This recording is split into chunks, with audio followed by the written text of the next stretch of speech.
Did you know that in 2023, according to the World Bank, African diasporas from sub-Saharan Africa sent almost $54 billion back home, with Nigerians leading the pack with $19.5 billion. While we know that most of this money goes to family support back home, a large chunk of that probably went towards erecting structures, typically big edifices and mansions. Today, my question is it a good idea to live abroad and build a house back at home? How risky is it? Who really benefits from these buildings? And why do property ownership dreams back home sometimes turn into nightmares? Arrived here thinking I'm gonna get a house, in a 2-story building, and this is what I've got. What am I gonna do? After several 40-some years in America, and I've been saving all kinds of money just from building a house and sending it to. This is what I have. Y'all see that? We got the house sinking house. That's what this guy's got me. Hello everyone, my name is Kola. I have lived in Canada for over 25 years. Welcome back to this side of life. And if you're new here, welcome and thank you all for joining me today. As you know, when you arrive in a new country like Canada, after staying for a while, you start feeling the pressure to invest back home. People will tell you, don't forget home, or you need to invest back at home, especially when you are getting older and you are thinking about retirement. Everybody's like, you have to build something back at home. Even if it's just something small, you need to build back at home. And even though at that point, you may still not be comfortable enough, you're still working on building yourself in the new country, you're still working on getting yourself established and building your nest egg and all that, because the pressure is so much.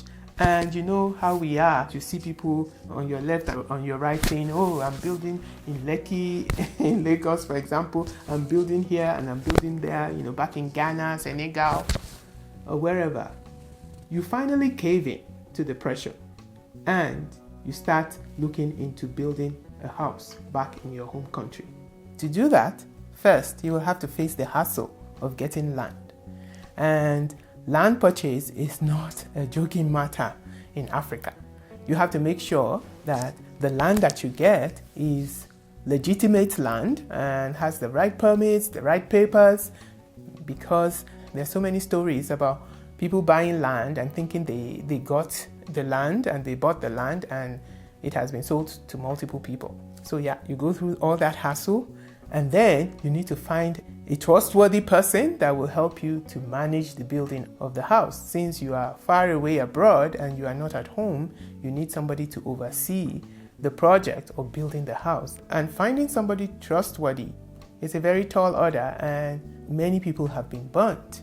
They send money home to build the house, like the lady in the clip, and people spend the money not doing what you sent the money home for, or not even building a house at all. And even if you are lucky enough to get somebody trustworthy, somebody who can help you to complete the building, these houses sometimes tend to be so big with only the caretakers making use of these buildings. So effectively, you are building these houses for those caretakers to enjoy. You spend your sweat and tears to build this house, and somebody else is living in there and enjoying the building that you built. And you just go there once in a while, and you still have to maintain the house. You still have to make sure everything is working in the house. And for the rest of the time, it is the caretaker that's enjoying the house. And so sometimes you wonder, is it really worth it? I remember for us, it was in the early 2000s when, if you know Lagos in Nigeria, when Mowe is just a community just outside Lagos, there was a kind of like a land rush over there. And everybody was saying, you need to buy land. And we succumbed to the pressure and we went and bought land in Mowe. We paid the money, got the receipts and all that. Of course, we're not there, so we are doing this through third parties. And when it came to time to claim the land or see the land, behold, there was nothing. There was nothing to be found. There was no land. and we could not get our money back. And at the end of the day, the company that sold it to us actually went bankrupt and no longer exists today. So that's just one of the stories of the travails of building back home as an African immigrant. Let me know your thoughts. Do you think it is good use of your money, your hard-earned money abroad, or you could put your resources into better use? Let me know your thoughts in the comment section below. And if you're getting any value from this video, this is the time for you to hit that like button. Give us a thumbs up. This helps to grow the channel and to get the message out to more people. Thank you very much. So despite all the hassle and the high risk of all the things that could go wrong when you try to build a house back in your home country, African immigrants still dream of owning property and building back home because we don't want to lose our roots back home. We want to go back home when we retire. And somebody was saying the other day, oh, it is the land of my ancestors and I need to go back to the village and build a house in the village. So if you must build back home as an African immigrant, I think there's some things that you need to consider. I'm just going to go through a few of those things that I think you should consider if you want to build back home while living abroad, so that those dreams do not become a nightmare. The first thing you should consider is, what are your long-term goals? Like, are you planning to go back home to settle down? Are you planning to go back home to retire? Are you planning to go back home for good? Or are you planning to stay abroad and retire abroad? Which option you choose will determine whether you should build back home or not. Because if you are not planning to go back to your home country to live there permanently, then I don't know if you should be building a house back at home. Because even if you do build a house to rent, you cannot remit the money from back home to the West, for example in Canada, because the exchange rate does not make any sense for you to do that. That money would not be anything that you can live on in the diaspora. So it wouldn't make a lot of sense for you to do that. The second thing you should consider is, do you have trustworthy people that can help you with building a house back home?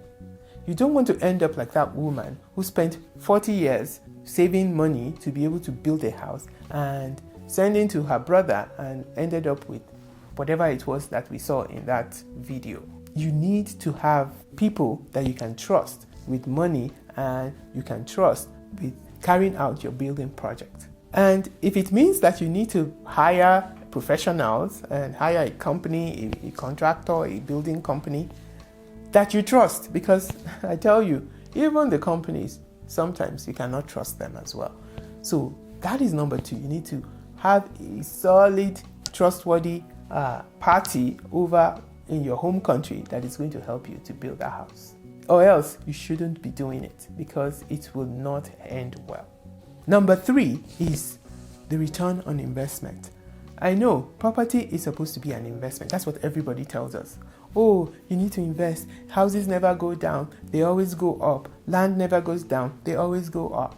Yeah, so it is an investment. So you need to consider, what is going to be your return on investment? If you plan to retire at home and not abroad, and you want to build houses for rent in your home country, then you should do your calculations. Sit down and count the cost. How much are you going to invest in building this house? How much are you going to be able to rent it out for? And what is your return on investment? Because this house, you are not just building for building's sake. And I know that many of you watching me, you have houses back at home. Let us know in the comment section, what is the return on investment like when you live abroad and you build back at home? Let us know in the comment section below. All right, number 4 is the opportunity cost. Right? In our early economics classes, we learned about opportunity cost. That is the cost of the alternative that's foregone. If you go back home and build a house back at home, what is the alternative that you are foregoing in doing that? Instead of, before you are ready, going and rushing to go and build a house back at home, are you able to invest that money where you are in the West or wherever you are abroad and get more for it, so that you can have more money in the future to go and build that house back at home? Nowadays, you don't even have to build by yourself. You can really buy a house, right? You can buy the house, and you don't have to do it now. You can do it later. Is there something else you can invest that money in to build wealth while you wait for that time when you can build that house back in your home country? So consider the opportunity cost. And finally, what is going to happen to this house when you are gone? Who are you going to leave these houses for? If you are abroad and your children are abroad and they are not looking at going back to the home country, what will happen to that house? Who is going to inherit it? And what is going to happen to it? There's nothing wrong with other people inheriting your property so long as that is what you want for yourself, right? So that is another consideration. That am I building my wealth, including the houses and my properties and land and all that? Who am I ultimately building it for? Because when we leave this world, we're not going to carry them with us.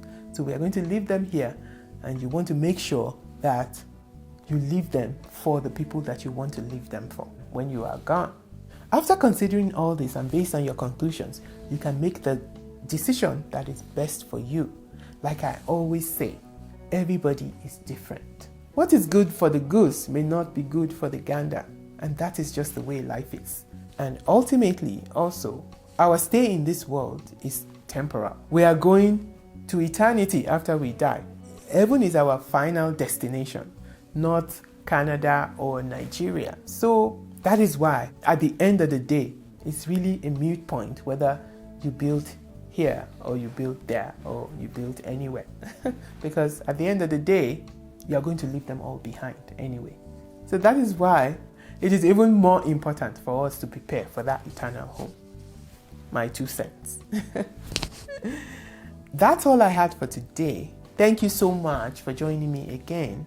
I hope you enjoyed this video. Are you building back at home? Do you have a house back at home? Or are you planning to build back at home? What has your experience been like? Share your thoughts with us in the comment section below. Don't forget to like, share, subscribe, and hit the notification bell so you know whenever I upload new videos. Also, stay tuned to this channel for much more interesting content coming your way. Until I come your way again, until the next video, you go out and make it the best days of your life.